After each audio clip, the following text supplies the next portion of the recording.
everybody, how's it going? As promised on the last episode, we're coming back to the Harley Sports petrol tank today for David, and we will well, first thing we need to do is just prepare it for paint. Obviously it's not going to be this color. We need to sand it down and deal with a couple of issues because the petrol tank needs to be black, the black base, and then we're going to apply artwork on top of that. Before we do so, however, before we do a black base on that, there's a couple of very small issues we need to deal with. One of them is a very tiny chip on the paint over here. I don't know if you can see that, but that's the main problem. And the other small issue is underneath a spot of rust, and luckily just surface rust, so that's very easy to be dealt with. Other than that, the petrol tank is in a really good condition.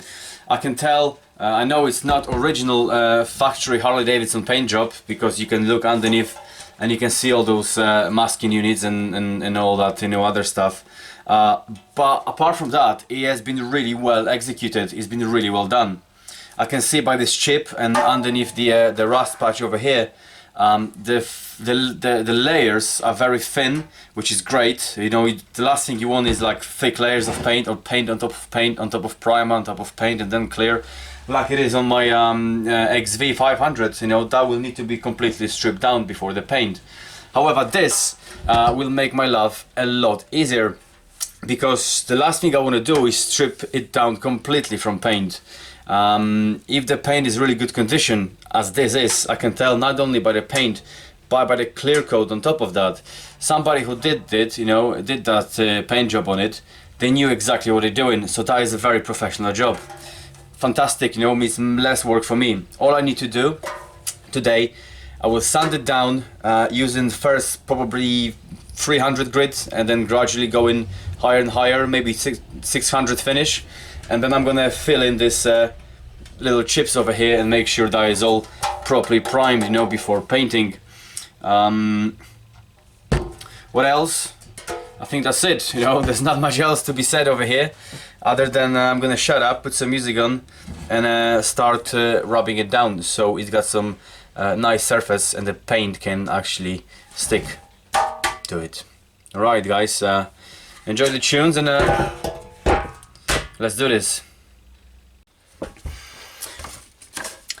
I'm starting with 400 grit, wet and dry, and I keep my water with a little bit of washing up liquid in a spray bottle.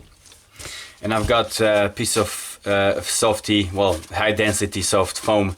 Don't want to use my palm, my hands on it, because if I hold the sandpaper like this, you always see kind of lines in imperfection from your fingers. Flat block, it's not ideal for round surfaces, but this will slightly give and absorb to the accommodate the shape of a petrol tank itself. So I start with 400 just to knock off the most of the shine from that and to break the surface, and then I'm gonna probably go through the whole thing with 600 just to get rid of all the microscopic scratches. 600 should be good enough for the first layer of paint, the base coat for it anyway, but if it's not, I can always move up the notch, but 400 I think it's a good starting point.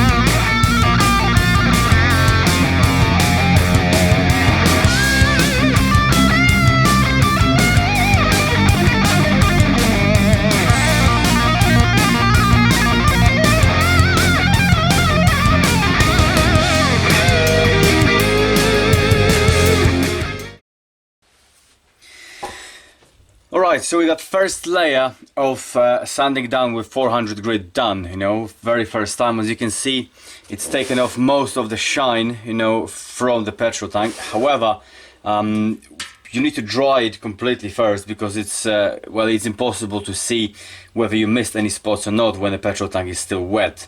So once dry, I can look for the shiny patches, which I can see quite a bit around the petrol cap. There is this area over here that needs redoing. three areas in the front. Don't know how well you can see this, but they are missed a little bit. I mean, obviously went through the sandpaper, but there are some patches I'm not happy with, so I can definitely improve on that. This all the way, this line around here, that will need to be sanded again. And right on the S, you know, I didn't take the shine off at all. I mean, I must have missed it somehow.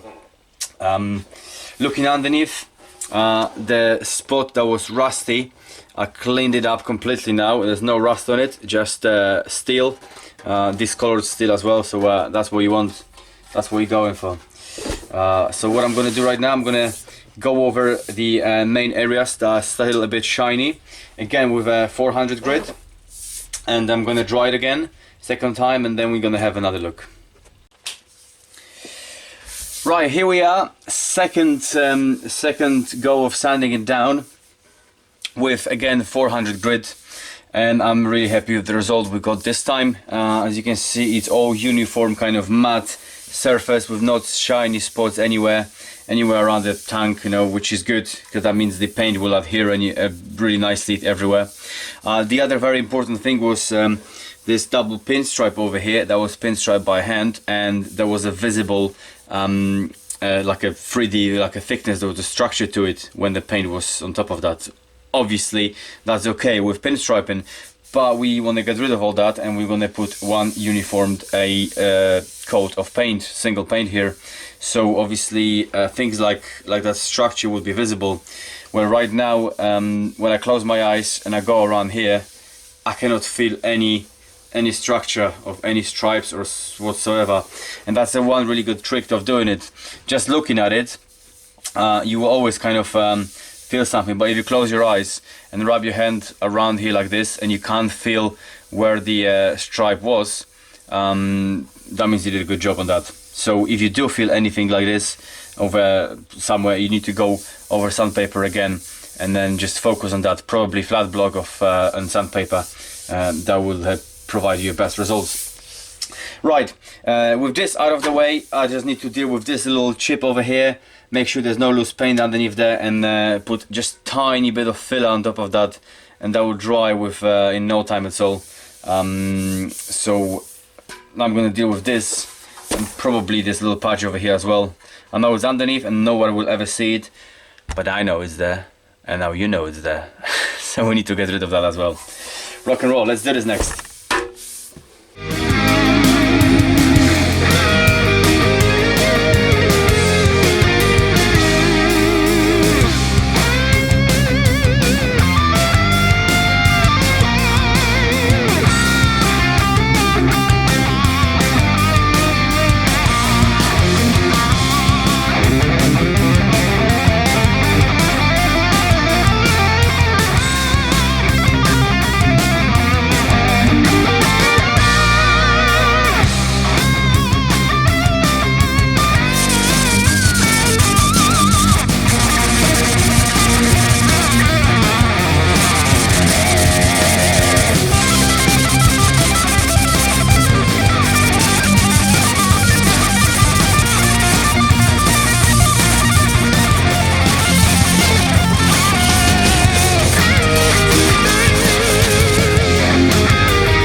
So here we go, petrol tank all sanded to 600 grit, filled in with some body filler, tiny little spots, one here, one underneath as you saw it.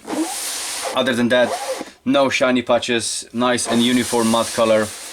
And as I said before, this is really good quality paint. Somebody who did that should be really proud of this. I would be. It's a professional job, so it makes my life a lot easier. I don't need to sand it down to bare metal, which is great. You know, that acts as a primer, so I don't need to prime that petrol tank. Even this little bit over here, that doesn't matter. It's so small that will not affect the paint adhesion. What I will do now, I'm gonna degrease it with some paint thinners, some lacquer thinners, specifically designed for that purpose. if there was any more body filler like this anywhere in the petrol tank, I wouldn't be doing that, because paint, the ones I'm using are so aggressive that it will melt that.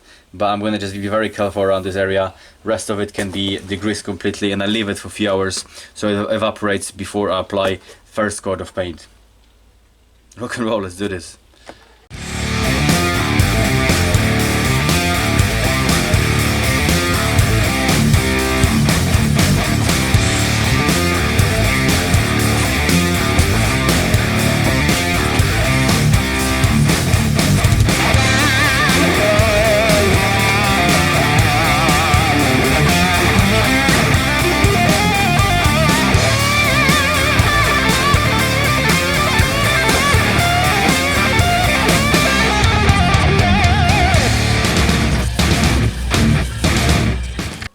Right, so at this stage we got petrol tank nearly ready for the first coat of paint.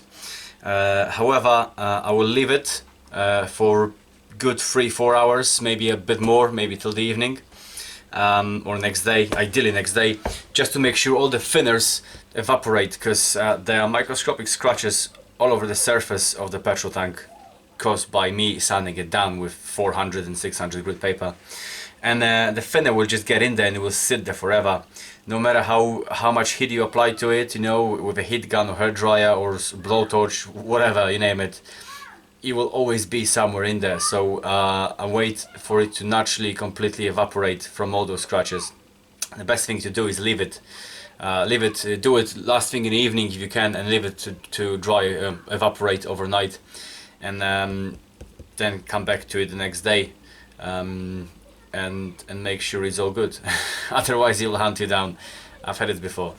So no rushing it. I'm gonna leave it now, making sure I'm not touching it with my greasy fingers anymore. And we come back to it in a few hours, or maybe even tomorrow, and we take it from there. Right, so here we are a few hours later.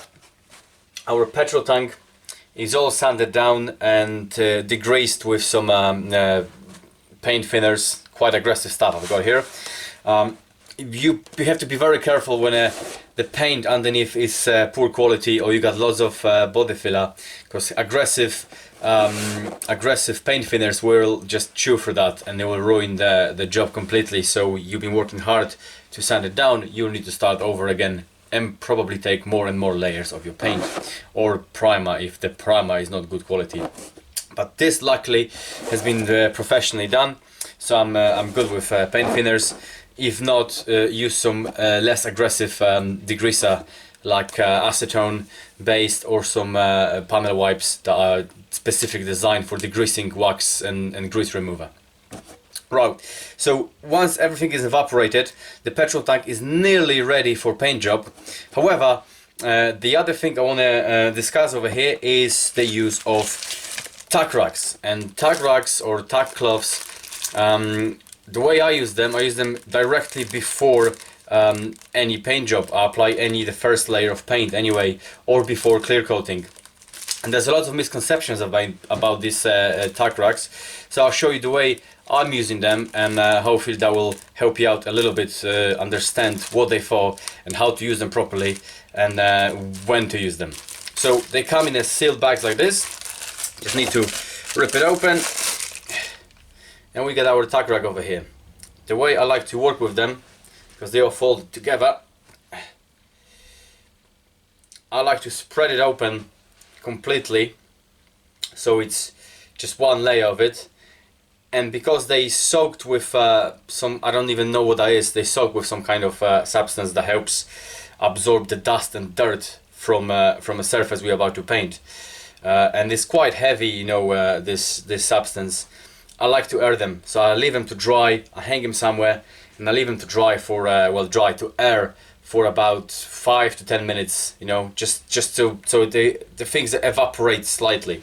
So I leave them here on the side, from a dust-free surface anyway.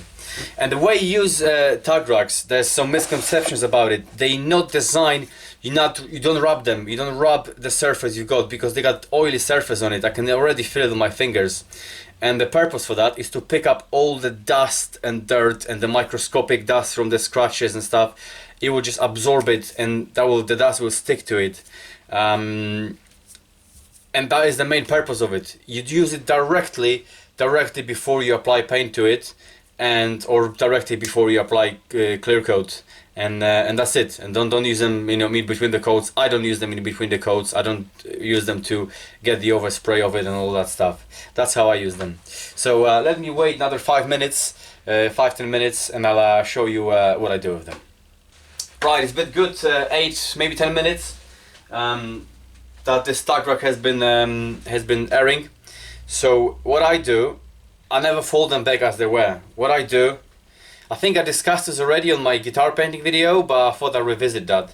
So I like to just gently fluff it so it fits in the palm of my hand like this. And what I do right now, very gently, don't rub the surface, yeah? Don't rub the surface of whatever you're painting. What I do, you just gently go from top to bottom, just like that. And I can already see on the tack rack that it's a bit of dust, color dust, because obviously I've been sanding it down. Don't know if you can see it, but you can see some kind of dust spectacles and slight discoloration. It's been picked up by it. And I go around the whole surface of a petrol tank. I'm trying not to touch it with my fingers, so I've got a piece of foam. And gently, I'm not rubbing it down, I'm not pressing it hard. If you do that, you will leave the residue from the tack rack on the surface of your petrol tank or whatever you're about to paint. And that's bad, because that will not be neutralized anything else. That will basically create some kind of greasy coat, and the paint will not adhere to that as well as you already degrease that surface. So the purpose of tack rack, in my eyes anyway, is only to pick up all the dust and particles of like, you know, imperfections of the body filler that we've been sanding off, and the particles of clear coat that have been sanded off, you know, left behind by this. And because it's so sticky, I'm just holding it and not pressing it hard in my hand. I can feel it's got like a gooey, gluey residue in between my fingers. And that's basically the purpose of it. Just doing this very, very gently. I'm picking up all the nasty things that were in the petrol tank. I would not be able to wash it off or whatever. So that's just before I apply paint to it. I'm gonna go ahead and just wipe the whole petrol tank off, and then we're gonna mix some paint. Okay, so I'm ready to mix some paint. All the steps I've done so far, you can do in your own garage, in the privacy of your own shed or whatever you're working in, if you're trying to change the color of your petrol tank or mud guard or side panel, or just repair some scratches, you know. Not everybody's got the ability to use not even ability, not a skill. It's the you need an air compressor, you need a mini jet or a bigger gun to achieve that another level of paint job. But equally good results you can get with spray cans, with a just, you know, regular spray cans, spray paints. Equally good result, I think. You know, the market moved really forward recently, and the quality of the paint you get in a spray can is really good. And if you use it properly, you can definitely achieve very, very good results. We can discuss that in some other videos later on, but for this project I'm going to use my mini jet. So I'm going to mix up some paint. I've got some hardener as well and thinners just to make it the right mixture. I'm going to follow the guidelines, mix it up and spray it on. I will not film the spraying process because I'm very limited in space in the garage, and I need to create a little bit of spraying booth and cover everything up, just so the overspray doesn't go everywhere. And I can't film this because that will ruin my camera, and you won't be able to see what I'm doing after that because the lens will be completely fucked, and we don't want that. So I'm gonna go ahead, spray the first layer, and we take it from there. Right guys, so there we have it. It's one dust coat, very light coat, one medium coat and two wet coats on top of that, and the petrol tank is ready for, well, it's not ready for airbrushing yet because there's another prep coming up in next video, but the base coat is done and I'm really happy with the result. As you can see, it's smooth all the way. There are no scratches, no dents, no runs, no imperfections everywhere. I mean, that is a ready product and that's really nicely done as well. So hopefully these steps will help you along the way if you're planning to repaint your petrol tank, or you got some scratches or some dents, or you want to change color of it, or mudguard or side panels, anything you want to paint. This is kind of the procedure, the steps you need to take.